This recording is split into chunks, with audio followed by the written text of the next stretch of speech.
ગુજરાતમાં વરસાદના હિસાબે અનેક જિલ્લાઓમાં રેડ એલર્ટ અને ખૂબ વરસાદ પડી રહ્યો છે, ત્યારે આરોગ્યની ટીમ દ્વારા આજે તમામ અધિકારીઓ સાથે દરેક જિલ્લાની સ્થિતિ, આરોગ્ય ક્ષેત્રે દવાઓ ત્યાં ઉપલબ્ધ છે શું છે આ બાબતની મિટિંગ પૂર્ણ કરવામાં આવી છે। દરેક જિલ્લાઓમાં ખાસ કરીને રેડ એલર્ટ છે। અમરેલી અને સૌરાષ્ટ્રના રાજુલા, સુરત, નવસારી, વલસાડ અને આસપાસનો એરિયા અને અન્ય જિલ્લાઓમાં તો ત્યાં 108ની અંદર પણ દવાની ઉપલબ્ધતા, CSC PHC સેન્ટર પર પણ દવાની ઉપલબ્ધતા અને ટીમ સજ્જ છે।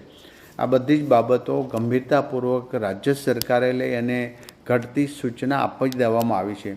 દરેક જિલ્લાઓમાં પાણીજન્ય રોગોથી અને અન્ય ઝેરી જીવજંતુ કરડવાથી એમને પ્રોબ્લેમ આવે તો એ પણ દવા 108ની અંદર, તમામ 108ની અંદર આ દવાઓ ઉપલબ્ધ કરવામાં આવી છે અને ન હોય તો બાજુના CSC PHC સેન્ટરની અંદર। એટલે આખી ચેનલ દ્વારા ગુજરાતના તમામ જિલ્લાઓમાં વરસાદ જ્યાં વધુ છે ત્યાં ખાસ કરીને તકેદારી રાખવા માટે આજે અમારા આરોગ્ય વિભાગના તમામ અધિકારીઓની મિટિંગ સંપન્ન કરી અને દરેક જિલ્લાઓમાંનો તાગ લઈ ત્યાં આરોગ્ય ક્ષેત્રની ઘટતી કડી પૂરી કરવા માટેની સૂચના આપી છે।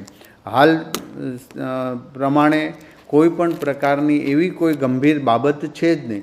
અગમચેતીના હિસાબે આજે અમે આ મિટિંગ બોલાવી હતી અને ત્યાં દરેક જિલ્લાઓમાં એક સંકલન કરવામાં આવ્યું છે અને સૂચના આપવામાં આવી છે।